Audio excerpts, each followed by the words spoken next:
Salut à tous, c'est Mathieu Loubière, je suis très heureux de vous retrouver pour un nouvel épisode du podcast de GMK. Vous êtes dans la seconde partie de l'échange avec Guillaume Fevarel qui est médecin radiologue. Dans cette partie, nous allons discuter de l'imagerie interventionnelle, de la place notamment des infiltrations dans les pathologies d'épaule. On va également parler des calcifications, de la capsulite rétractile et différents tests techniques comme la distension par exemple capsulaire. Je suis sûr que vous apprendrez plein de choses. Comme l'épisode précédent, je tiens à m'excuser de la qualité de l'enregistrement. J'ai préféré le conserver avec une qualité qui n'était pas au top parce que l'échange était très intéressant. Vous noterez d'ailleurs que la fin est un peu brutale puisque il n'y avait plus de batterie dans l'ordinateur de mon invité, donc l'enregistrement s'est coupé, mais on avait quasiment terminé. Voilà, GMK n'existerait pas sans vous, donc n'hésitez pas à liker, partager, ça nous fait toujours très plaisir. Je vous souhaite une très bonne écoute.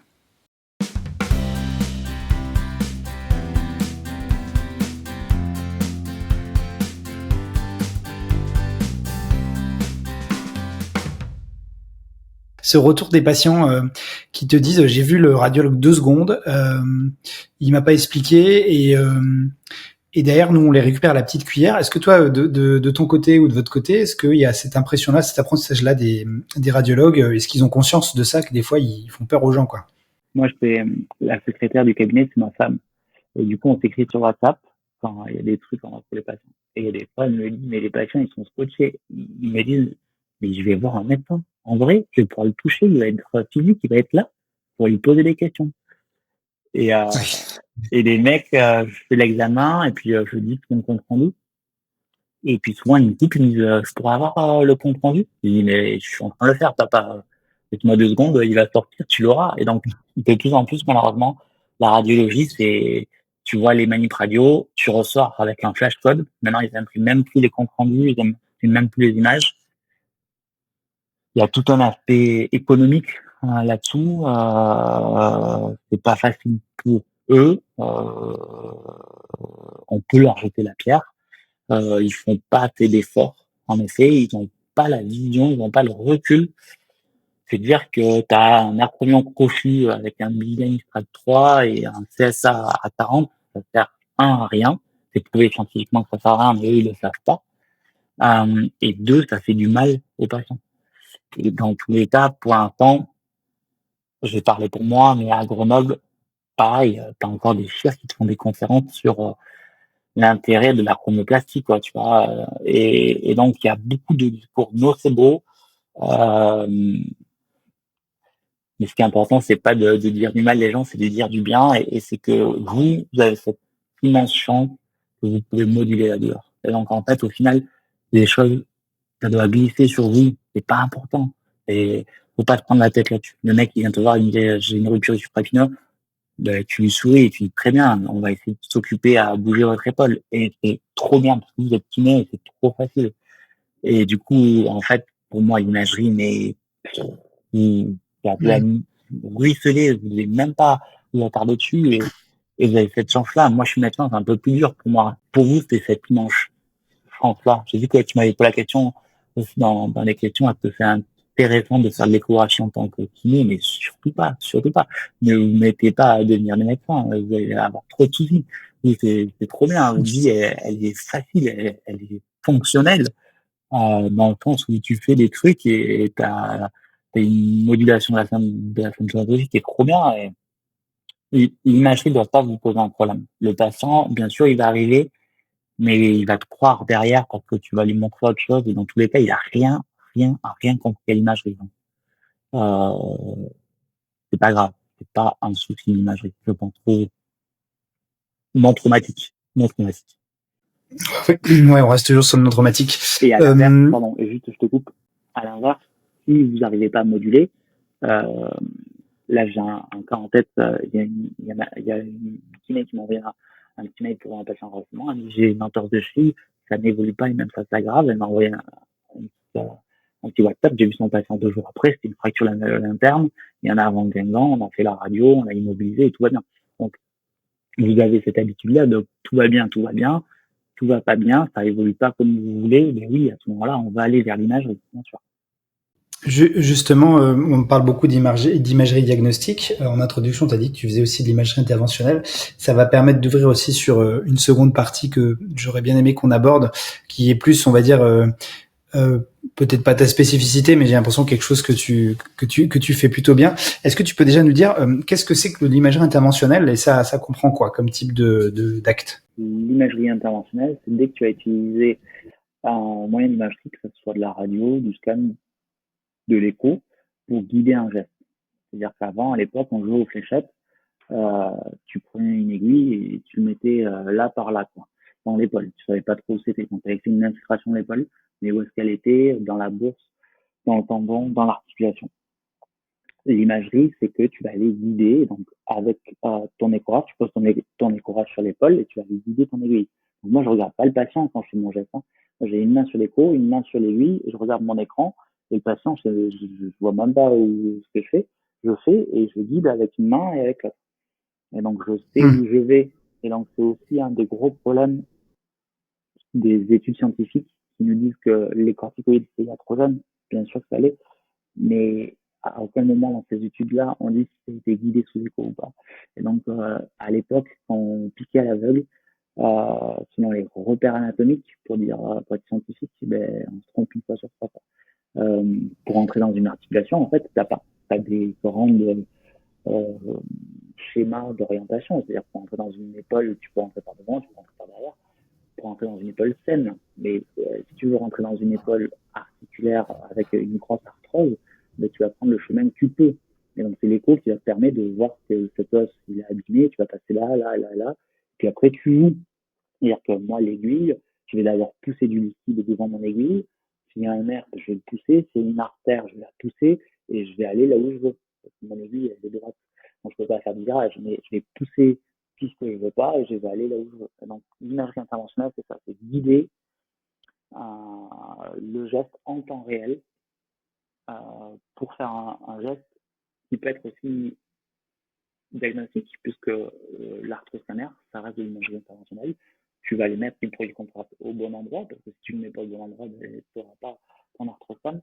Donc l'interventionnel, c'est ça, tu utilises tes mains pour guider avec l'aiguille et ta radio, parce que tu peux faire de l'arthro, tu peux faire du scan ou de l'écho. Tu peux pas faire d'IRM, parce que le problème d'IRM, c'est le métal, donc tu peux pas faire d'IRM interventionnel.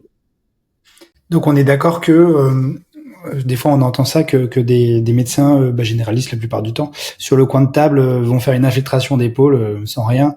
C'est comme c'est quoi je vois c'est comme envoyer une fléchette sans regarder où tu tires quoi. En gros. Ouais, tu sais, c'est comme quand j'allais aux champignons, les vieux, ils te disent, c'est par là, tu vois. Ouais, ça, non, c'est mignon. Ouais. Et il y a 10 hectares par là, tu vois. Dis-moi à quel endroit c'est, quoi. Ouais, c'est exactement ça. Et c'est contre-productif. Parce que une infiltration de corticoïdes, pareil, ça marche. Bah, peut-être que c'était ça la solution, on pense rien. Peut-être que c'est Dieu qui a fait quelque chose, ou l'évolution naturelle de la vie. Je suis pas croyant, hein. Mais tu sais, c'est peut-être ça. Par contre, si ça marche pas et que ça a été bien fait, eh ben, t'es sûr que c'est pas ça. Par exemple, le mec qui vient te dire, j'ai une bursite, inscris-moi à la bourse. Toi, tu sais que t'étais dans la bourse, t'as mis les bons corticoïdes, zéro différence. Eh bien oui, non, Ouais. c'était une pathologie de névragie cervico-brachiale. Je te l'avais bien dit. Tu vois, moi, j'ai des Ouais. gens, ils viennent me voir, ils me disent, infiltre-moi ça. Et je leur dis, ben non, c'est pas ça. Non, non, faites ça. Je dis, ben non, c'est pas ça. Et donc, à la fin, je vais aller vers eux, je vais leur dire, ben, très bien. Et par contre, vous m'envoyez un petit mail dans la semaine pour me dire oui, non. Si c'est oui, ben, tant mieux pour vous. J'ai perdu. Peut-être que c'est aussi juste l'effet placebo.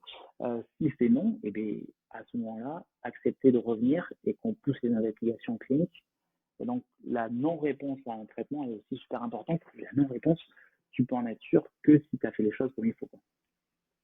Et du coup, sur l'épaule, je pense qu'on va essayer de séparer deux choses. Sur les tendinopathies, qu'est-ce qui te paraît intéressant à faire en interventionnel? Rien, Rien. Ok. vraiment. Donc, même dans les douleurs dégénératives, les gens qui ont vraiment mal, qui ont du mal justement à... Ah, Nous, des fois, on a ça, on a des gens qui sont très arthrosiques, très pardon. dégénératifs. Ouais, mais du coup, on est plus en la maminette qui a 80 ans, qui a une arthrose avec sa douleur dans le long biceps. Tu sais, en fait, c'est que la gaine du long biceps, ça récupère le jus. Ouais. Normalement, elle a une coiffe complète, mais il arrive qu'il y a encore un tendon du long biceps. Donc là, en fait, Donc, ce que je fais, c'est que je coupe le tendon ligaments biceps, tendon ligaments biceps, et je reviens passer 50 ans équipe. Donc là, la maminette qui a 80 ans, je lui coupe. Donc je fais une ténotomie, et j'entoure les corticoïdes. La pathologie tendineuses chez le mec de 80 ans, elle n'existe plus. On est sur une pathologie qui est articulaire, donc l'omarthrose, c'est une infiltration intra-articulaire, ça marche très bien. Tu vas le pousser à aller à la chirurgie. Mais le mec, il a 99 ans, il veut pas se faire opérer, ben non, il sera pas opéré. Donc tu vas lui faire une infiltration intra-articulaire de corticoïdes, tu vas l'aider sur la douleur. Et donc, on est bien d'accord que on va dire la tendinopathie très réactive, parce que on va faire le lien avec l'épaule gelée derrière, enfin la capsule. La tendinopathie très réactive, toi, pour toi, les tendinopathies dites, je mets vraiment des gros guillemets sur l'inflammation parce que c'est très discutable. Il n'y a pas d'intérêt aux injections. La tendinobursite calcifiante, c'est ce que tu veux dire. Le mec, il est assis et tout d'un coup, il crie, j'ai mal. Donc, c'est la colique néphritique de l'épaule, la calcification de l'épaule. On le sait, l'évolution, c'est 15 jours, 3 semaines de douleur, tu lui mets des anti-inflammatoires et ça va. Donc le patient, il vient me voir, c'est un urgentage, il faut m'intégrer, mais l'histoire naturelle de la pathologie, c'est l'évolution vers la guérison. Donc non, je vais pas prendre le risque de vous mettre une bactérie dans votre épaule, je vais pas prendre le risque de vous abîmer le tendon avec les corticoïdes. En premier lieu, prenez les anti-inflammatoires une semaine, dans une semaine par rapport, vous m'envoyez un petit mail et je vous trouve un rendez-vous. Et je vous trouverai le rendez-vous sous 2 jours. Je vais pas le faire attendre un mois. Mais d'entrée de jeu, c'est pas un traitement de première intention. L'interventionnel doit rester un traitement de seconde intention. La tendinobursite calcifiante, vraiment, en perte de résorption, c'est hyperalgique. Mais c'est une découverte d'une calcification à la radio. Pour moi, c'est un non-sens complet. Parce que la calcification, elle parle jamais. Je crois qu'on a très gros souci avec la calcification. On n'a rien compris à la calcification. Autant on commence à comprendre la capsulite. Vous, les cliniciens, nous, les majeurs, et surtout la partie internationale, on commence à comprendre un peu les choses. La calcification, on prend rien à rien. L'arthrose, pareil, ça marche très bien l'infiltration. Et donc, il faut y aller. Mais tu vois, la tendinopathie réactive, c'est-à-dire que le crossfitter qui s'est mis dans le jus et qui en effet a des douleurs réactives, mais non, la prise en charge, c'est pas ça. C'est calme-toi, calme-toi, et puis après on verra. Mais je vais pas prendre le risque. Voilà, adapte la charge, fais du PSM, appelle Blaise Dubois, il va t'expliquer comment on modifie la charge.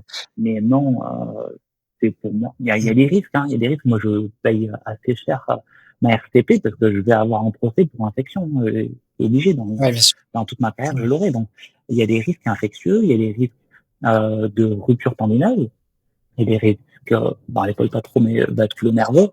Dans les articulations très superficielles, tu vois, des mecs qui sont infiltrés des petits condyliens moult fois, ils ont des tendons et surtout ils ont une peau qui est accrochée.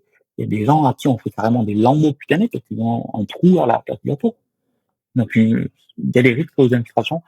Ça doit rester un traitement de seconde intention. Et ce que tu disais, le méthanariste qui fait ça sur le bord de la table ou au Royaume-Uni, les physios qui font ça comme ça, pour moi, c'est pas une bonne idée. Dans tous les cas, moi, mes patients, je les vois en consultation. Je les infiltre jamais en consultation. Je les vois en consulte, je leur explique. S'ils veulent, je leur remets un consentement et je leur refixe un rendez-vous. Comme ça, ils ont le libre choix d'annuler et ils ont le temps d'y réfléchir. Ça reste, c'est pas une chirurgie complexe, mais ça reste un geste qui doit être réfléchi et acté par le patient. Moi, j'ai plein de patients qui viennent pour infiltration de l'épaule. À la fin, je leur dis, pour moi, la décision, elle n'est pas à prendre de mon côté. Qu'est-ce que voulez-vous qu'on fasse? Il dit, non, moi, je veux surtout pas. C'est mon médecin qui l'a prescrit, mais moi, je veux surtout pas. On ne fait pas. Mais ouais, tendinopathie réactive, c'est non. Ouais.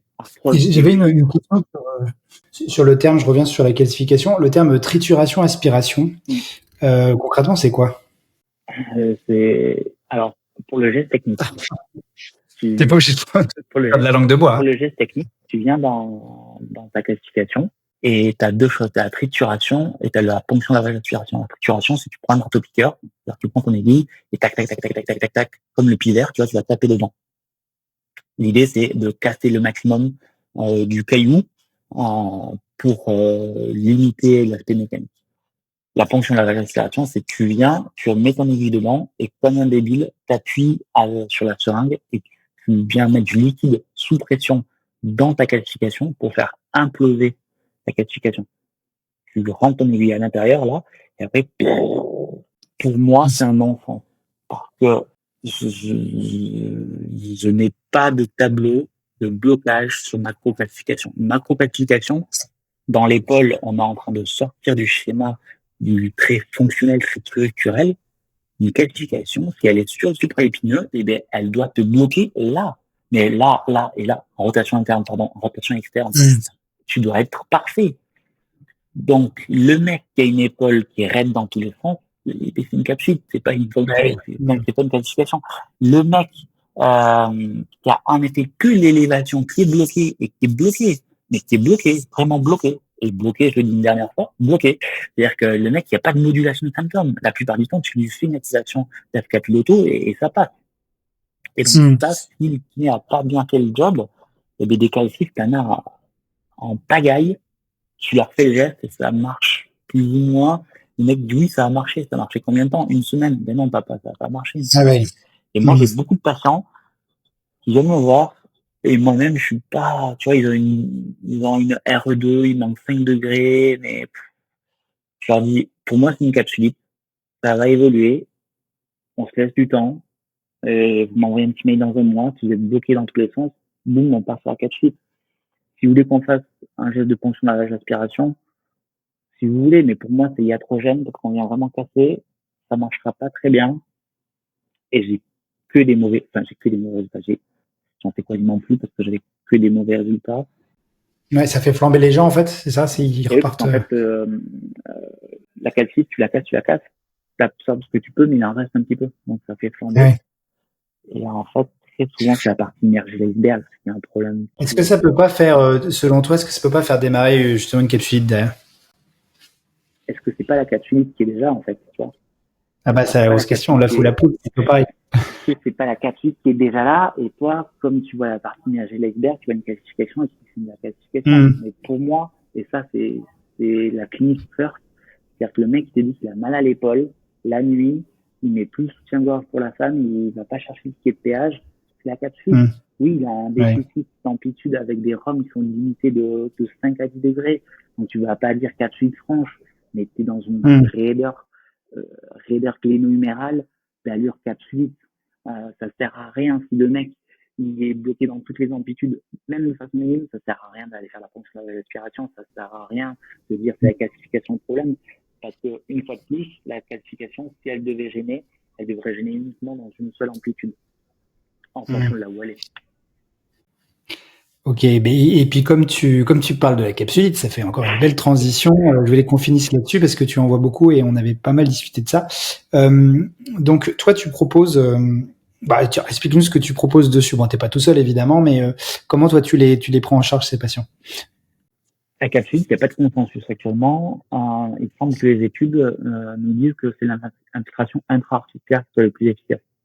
Donc tu viens dans l'articulation, donc les radiologues ils vont passer en arthro par devant. Nous, on est contact par derrière, et tu viens dans l'articulation, tu mets des corticoïdes. Ça, c'est le gold standard, bien qu'il n'y ait pas un consensus. Il n'y a pas un papier de la HS, c'est pas un papier de la Société du nerf et musculoskélette qui dit c'est ça qu'il faut faire. Mais ça semble selon les études. Donc, tu fais en intra-articulaire. Après, d'expérience, et de façon empirique, après, il y a plein d'études qui montrent que c'est efficace, mais moi, j'ai orienté ma prise en charge vers un protocole de capsulo-distension où il y a 3 gestes. Donc, tu passes par bord postérieur sous l'infra-épineuse, en échographie. Donc, je commence mon geste par un bloc du nerf suprascapulaire. Donc, tu viens dans l'incisure spinoglénoïdienne. Donc, tu vois, tu as l'échancrure suprascapulaire, tu as le nerf suprascapulaire qui plonge. Et derrière, on appelle ça l'incisure spinoglénoïdienne. Donc, c'est relié, hein, c'est la même chose. Donc, je commence à endormir le nerf avec de la lidocaïne. Ensuite, je recule un petit peu mon aiguille, je distends ma capsule. Toute la distension capsulaire, je la fais avec la lidocaïne, une fois de plus. Et je finis par une petite dose de corticoïdes. Qu'est-ce qui fonctionne là-dedans? Pardon, ça finit. Mon protocole, c'est 3 gestes à une semaine d'intervalle. Je bloque les 3 rendez-vous. La plupart du temps, 2, ça suffit. Et des fois, je vais jusqu'à la 3e. Ça dépend de la raideur du patient. Après la première le patient, il redort, il a moins mal la nuit, il redort, ils me le disent tous, et on commence à gagner en amplitude, et à la fin, je les laisse, et donc au bout de mes capsules d'extension, je leur rends 80% d'amplitude. J'associe toujours mes capsules d'extension à l'autorééducation immédiate, c'est-à-dire qu'après chaque geste, je leur montre 3 gestes tout simples, le pendulaire, la pompe et le soutien-gorge, et je demande qu'il y ait 2 à 3 séances de kiné, dont une séance au décours immédiat où je demande au kiné de vraiment faire de la mobilisation, ce que toi, tu apprends en formation, de mobilisation articulaire, capsulaire, comme tu veux. Ça, c'est le protocole. Dans le geste vraiment technique, qu'est-ce qui fonctionne? J'en sais rien. Est-ce que c'est le bloc? Est-ce que c'est la distension à la xylocaïne? Parce qu'en fait, quand tu fais une distension, c'est toujours une effraction du produit qui s'en va un petit peu et qui va du coup en permanence aller aussi endormir le nerf. Et est-ce que c'est juste l'infiltration intra-articulaire? Il me semble, mais c'est mon avis, que j'ai des meilleurs résultats que quand je faisais que les infiltrations intra-articulaires. Surtout, et là, ça par contre, j'en suis sûr, c'est qu'il n'y a pas de la douleur.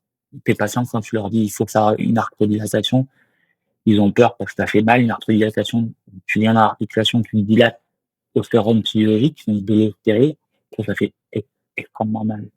Donc moi, je dilate pas avec de l'eau, je dilate avec de l'hylocaïne qui endort. Et avant, j'endormis le nerf.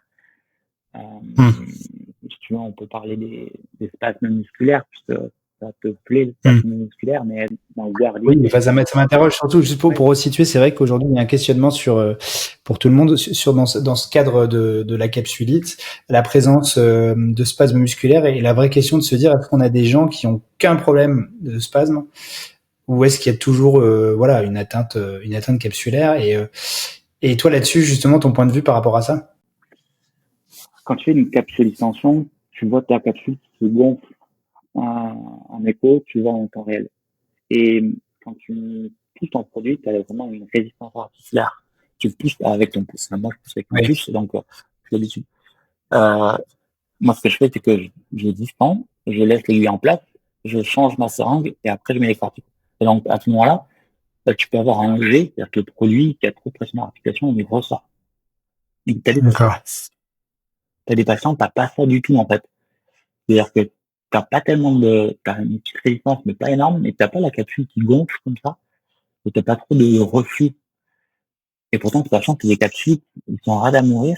Et c'est pour ça que avant le geste, je peux pas le savoir. Dans la présentation clinique, j'en sais rien. Pendant le geste, je le découvre à la fin du geste. C'est pour ça que je commence par mon bloc. Et ces patients-là, je leur fais plus de blocs que véritablement de distension. D'accord. Et donc après, à la deuxième distension capsulaire, je leur demande ce qui vous gêne encore, c'est la douleur ou c'est la raideur. Et donc, si c'est de la douleur, je fais plus de blocs que de distension. Si c'est vraiment de la raideur et qu'ils n'ont plus mal du tout, je diminue mon bloc et j'augmente mon volume. En gros, je mets 20 millilitres de produit de lidocaïne. En général, je mets 5 millilitres pour endormir le nerf et 15 pour distension de la capsule. Et après, voilà, je varie un petit peu en fonction de l'un ou l'autre. C'est quoi ta position par rapport aux mobilisations sous anesthésie générale? Ça marche pas.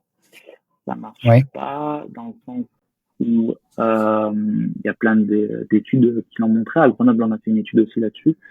Ça marche pas où en fait il y a des patients qui ont des spasmes musculaires et ils n'ont pas besoin de faire de mobilisation.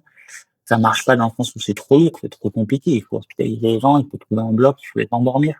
Et le risque de les endormir, la capsuite, bien que c'est un très gros retentissement biopsychosocial, ça ne nécessite pas de prendre des risques d'une anesthésie, selon moi. Il y a des gens qui meurent par anesthésie générale, il y a des gens qui ont des séquelles à vie d'une anesthésie générale, il y a des gens qui font des AVC, il y a des gens qui sont hémiplégiques après une anesthésie générale. Ce risque, il n'a pas lieu d'être. Pour une capsule, la capsule, dans tous les cas, si les patients ont la capsule distension, il n'y a aucun souci. Dans 2 ou 3 ans, dans tous les cas, ça ira mieux. On le sait, l'évolution, elle est mieux. Donc, moi, je fais pas mieux que la nature. Je vais juste accélérer un petit peu. Donc, je propose quelque chose pour vous améliorer. Mais si vous voulez pas, donc, pour moi, il n'y a pas lieu de faire de la GE, il n'y a pas lieu de faire des choses dangereuses. Il faut vraiment faire attention à ne jamais être dangereux. Puis même me serrer, c'est la seule chose que j'ai appris en médecine, d'abord ne pas nuire. Il faut vraiment faire attention à nos patients. Et trop souvent, on fait du mal avant de faire du bien, quoi. Ok, ok. On arrive un petit peu à la fin du temps qu'on s'était fixé avant de te quitter. Bon, déjà, bien sûr, je vais te remercier, mais j'avais une petite question que j'aime bien poser ça aux gens. Euh, Est-ce que tu pourrais nous partager, alors ça peut avoir un lien avec notre métier, ça peut ne pas avoir un lien avec notre métier, un livre, une émission, un podcast, j'en sais rien, un truc qui te paraît connecté ou pas à notre thème du jour. Euh, Connecté à notre thème du jour. Ou pas d'ailleurs, hein. Ou connecté à ton parcours en tant que soignant. Là, au moment où je lis un livre de montagne, moi j'aime bien lire les lire. Enfin, j'aime bien lire pendant les livres de montagne. Je lis le livre de ma journée Green et on voit que c'est Mhm. un mec qui a un énorme talent Ok, et qui est en grande souffrance humainement euh, parce que c'est une personne ok, hypersensible, mais techniquement et en montagne c'est un mec très très fort et, et c'est juste nos patients pour avoir des grosses pathologies sous-jacentes. On va pas forcément, il faut pas oublier que nous, dans notre sphère du MLK, souvent on dit, ben, moi je fais que du musculo-squelettique, mais il faut pas oublier qu'on a des patients complexes en face à nous, que l'imagerie mm, nous rend les choses encore plus compliquées, mais que chaque personnalité est compliquée devant nous et que nous, on est juste là pour améliorer les gens, c'est des choses simples et banales, mais il y a tout le reste qui est important aussi, et notamment l'esprit et la pathologie et puis sous-jacente qui est là, donc il faut faire attention à nos et patients. voilà, on se quitte sur cette fin, ce cut un petit peu brutal. Comme je l'ai dit en introduction, cet enregistrement est un petit peu un rescapé. Ça a été difficile, on a eu beaucoup d'embûches, mais on a réussi. Je vous remercie de votre confiance, votre fidélité. Je vous dis à très vite pour un prochain épisode de podcast qui va sans doute traiter des douleurs de hanche. À très bientôt.